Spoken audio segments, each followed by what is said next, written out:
I'm going to talk about 3 things I think every saxophone player and student should practice possibly every day if you can, especially if you don't have a lot of time and you just want to get something done. I want to make sure that you can get better with your instrument and become a better musician each time.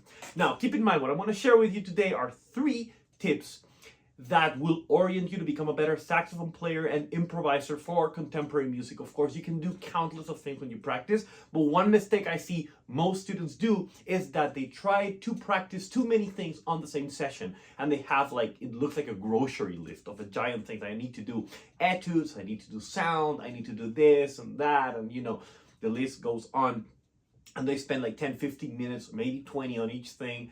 And then they never really get good at any of those. You can actually boil down your practice to 3 main things at a time. You can switch them around. But if I have to pick my 3 favorite things that me personally, I like to work on every single time and have helped me become a much better musician and saxophone player, number 1, sound. You need to be able to practice sound every time you play. And I don't mean just long tones. Yes, if you have more time, I have other videos where I teach you my process on how to practice to enhance your sound, to add depth to your sound, and to add expression. So make sure to check those videos out. I left them below in the description and also at the end of this video. But what I mean with sound is, even if you're just playing and grabbing your horn, even if you just want to have fun, you still need to be conscious of your sound and practice sound. You can practice sound by practicing anything else. You could do a ballad. For me, if I don't want to work on long tones for a bit, what I'll do is I'll pick a ballad. And that also gets me to my next point, which I'm going to talk about, which is repertoire. But this way I can expand my repertoire, and I expand especially with ballads. I would pick ballads, boleros, anything slow, even pop tunes, just anything, honestly. Have a list of songs, slow songs, or at least songs that you like to play slow. It could be jazz standards like Misty, The Nearness of You, Stars Fell in Alabama. You can grab boleros like Contigo Aprendí, even Bésame Mucho, Contigo a la Distancia. You can grab just anything that, even songs from your own culture, right? There's ballads everywhere. So just have a list of them. Prepare a list on notes or somewhere where you have a list of all the songs, and you can start practicing them for sound. So what I would do is I would just grab a ballad and I would play the melody. I would kind of make it my own, but I would focus on my sound and my nuances and my air, okay? A lot of people, when they play and they practice sound, they think too much about the embouchure and things like that. You need to think about your air support. Air support and airflow are the most important things, and you can see that on my other video to add more expression to your sound. So make sure to check that out as well. So what I would do is I would pick a ballad. Let's pick one right now. Let's do, I don't know, maybe The Stars Fell in Alabama. Right? And I'm just going to grab the melody, and that's lays down beautifully on the alto because it's in G. I want to make sure that I can add expression, depth to my sound, right?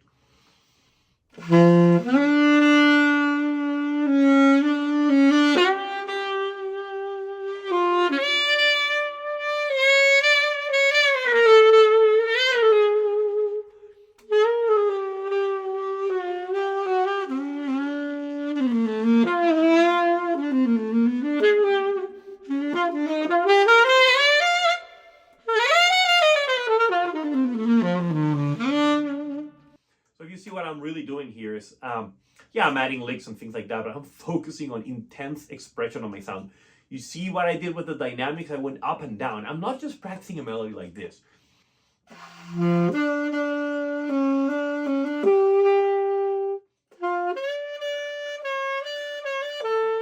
I think a lot of people end up practicing that way. A lot of times the melodies, just really make it your own. This is how you can practice sound. Of course, you don't have to do the same sound exercise every day, but the only thing you always need to have in mind is an absolute amazing airflow and air support. And the idea that you always need to play soft. And you can add expression and play a little louder like I did, but always go down to practicing playing soft.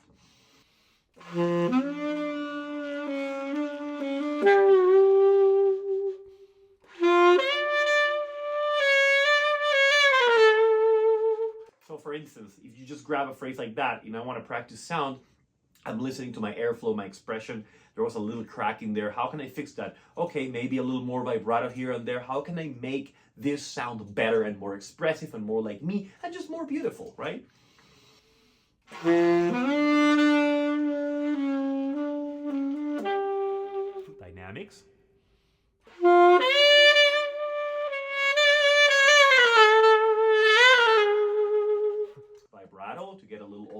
expression. But keep in mind, everything I'm doing, I'm concentrating on my airflow. So it's a moment to play something slow, relatively soft. You can add dynamics as well, but it's a moment of airflow, really taking care of playing something beautifully. Like if you would be playing this on a subway station or on the street, and somebody would, let's say like late at night, and somebody would walk by you, it's like, oh my God, that's so beautiful. I need to stop and listen to this person, right? I'm saying this because I see a lot of students that they want to play, they want to get better, but they're not practicing becoming more expressive. And this is something that you can practice. I do it all the time. I'm playing a melody, I'm like, how the hell can I make this more expressive? Especially ballads, slow tunes. If you grab something else, let's grab a bolero like Contigo Aprendí.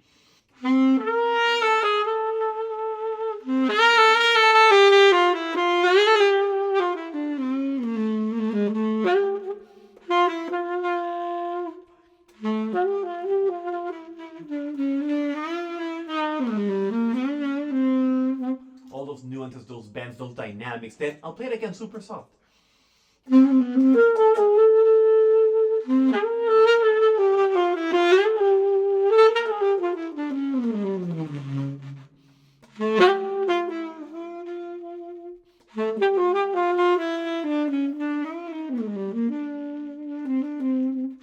Adding different notes here and there, messing around with my sound, but always with a good airflow and expression. I'm figuring out how I want to sound. This is not something that, it kind of happens naturally as the more you play, but if you're a student, you're starting out, you need to also, it's really good to sit down and pay attention to understand how you want to sound. This is what great players do, and I did all the time.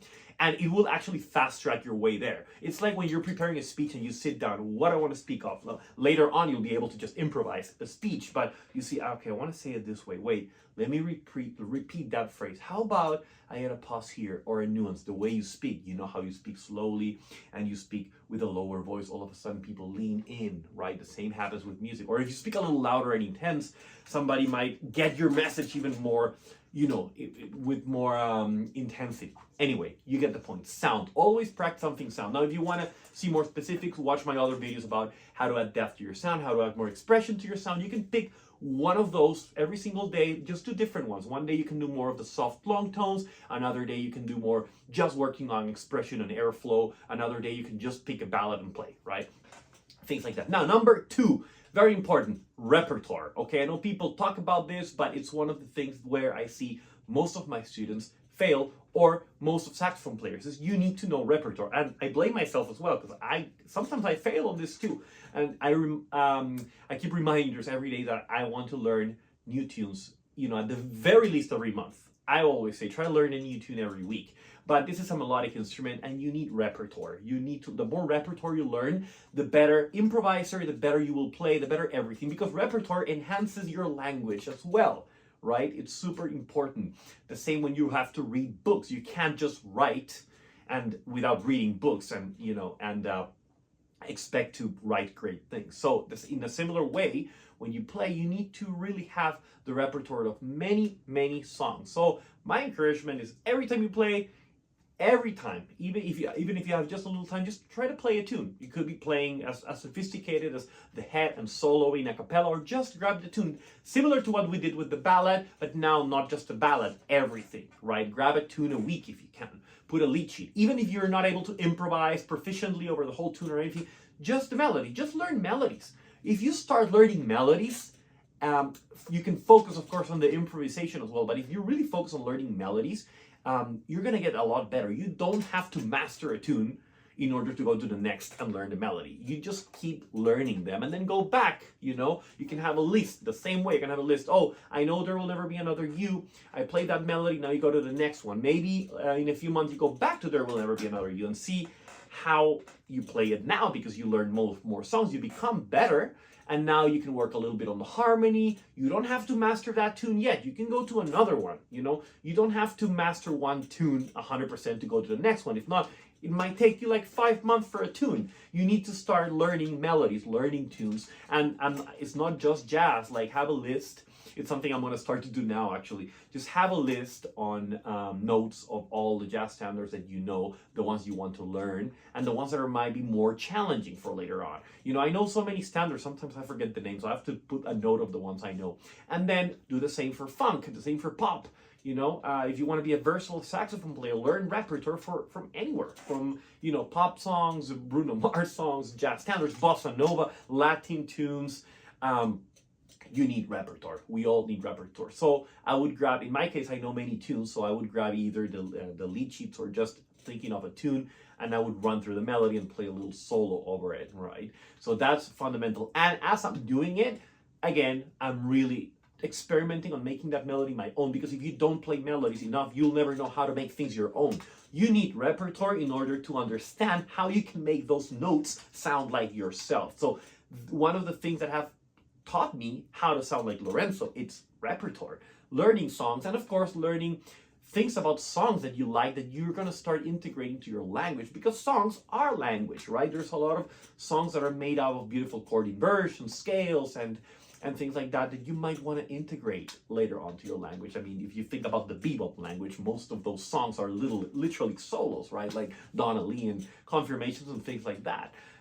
So repertoire, fundamental. Every time that you play, try to do something from your sound. You can combine them. If you want to just work on a ballad, then work on a ballad. That could be your song for repertoire, and you work on your sound. But even if I work on anything else, here's the underlying hint. I'm always playing and thinking about sound. This just makes me play better. When I play, I try to forget about it because I want to play. But when I'm practicing, I'm always super conscious of my sound, my tuning, and everything, right? So if I want to grab a tune like There Will Never Be Another You,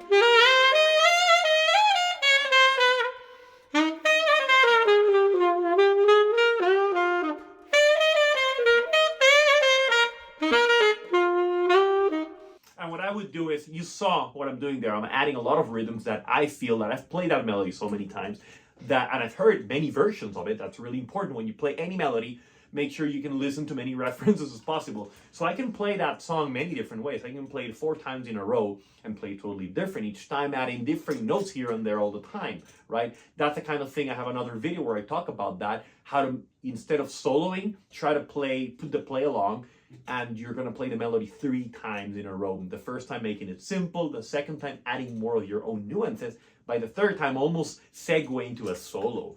And that's really cool, instead of going and using the tune as an excuse to solo, to actually really, this is a great moment to play the tune, make it your own, and go around the tune. Use the tune as your inspiration. So that's something I always do all the time. Now, number 3, the most important, and this is mainly for people that want to learn, enhance your improvisation skills. Now, if you're a classical saxophone player, this might not be as useful, but I believe it's useful for everyone, which is curate your own language. So by the end of I always do this, and sometimes at the end or at the middle of my practice session, I always take time to either grab phrases that I already know, licks, scales, chords, patterns, anything that I already know, and see how I can transform and change them to add more variation to my playing. Now, this is really, really cool, because I always talk about writing as well. Writing is super effective. I want to make more videos about that, but this is the way I do it.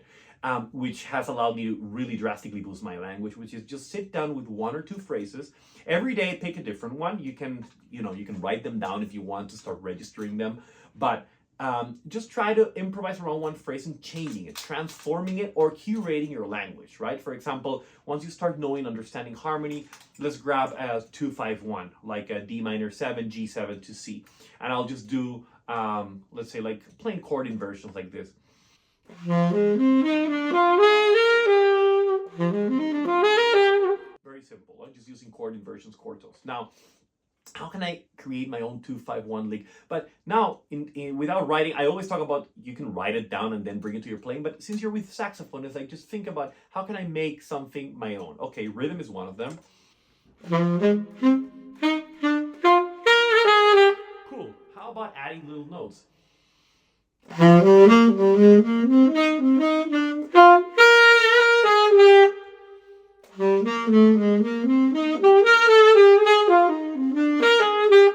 a little chromatic approach, right? So I would take take some time to mess around the same context or the same pattern. Let's say you have another fill. Let's say you have another pattern that goes like this.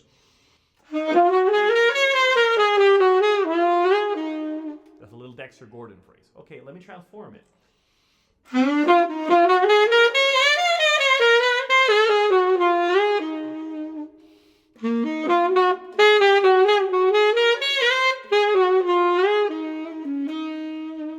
So you see what I'm doing? Like, you can grab one, be inspired by one phrase in one specific context. Could be a 2/5, could be a scale. I talk a lot about this with my coaching students, where it's just grab the C major scale and really mess around with shapes and rhythms so that you can create more language with one little device, right? Have you ever thought about sticking with the C major scale for 5 minutes and really exploring shapes? I have other videos where I talk about that, but I would do that all the time. So that concept to me of grabbing something simple or reduced or narrowing the focus, expanding the depth, trying to curate my own language. The only way you can do that, imagine if you're preparing for a speech or want to get better at speaking, right? And you have a collection of words and sentences, and then you start making up like, okay, how can I combine the words in different ways? Now, we don't do this usually when we're kids. We just listen, internalize, and repeat, and start making the words and putting them together in our own specific ways. This is fascinating to me. It's why we all speak differently, right? And our personalities shine through our speech. In the same way, our personalities will shine through the instrument.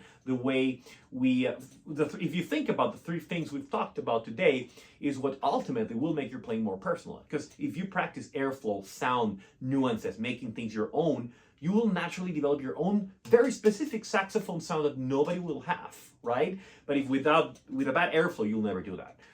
Then if you start learning enough repertoire, there's a point where you have a very specific compilation of songs that nobody else knows. I mean, ultimately, a lot of people know the same songs, but if you start really doing this, you'll know a combination of songs that are going to be really particular to you, which are just going to make you play different, right? Making melodies your own. And then finally, this is the most important, curating your own language, is really grabbing these words, these scales, and figuring out how can I be more effective and more melodic. Okay, so to end this video, I'm just going to play around the C major scale, only notes of the C major scale, for you to see how this can translate beautifully and how I've worked on my language with such a simple device like a scale, but how you can still make that musical.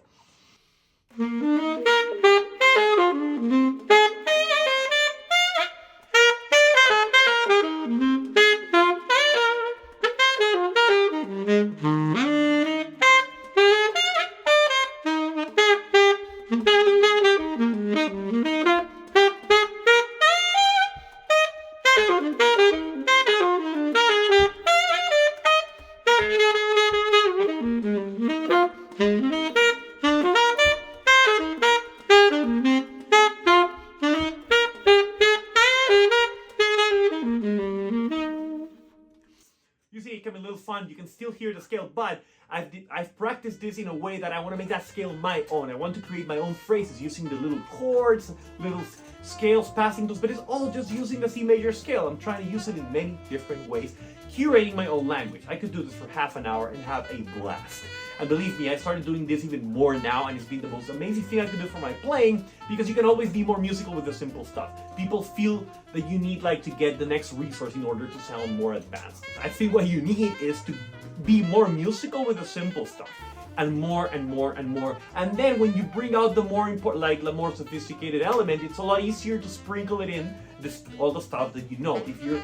Believe me, because when I was studying at Berkeley, I would always chase for the new lick and the new pattern and the new advanced concept, but I did not sound musical playing the simple stuff. So my solos just sounded like, this guy is trying to force all these complex things on top of that. Can you actually play cool, great, melodic phrases with the simple things, scales, chords? And I couldn't.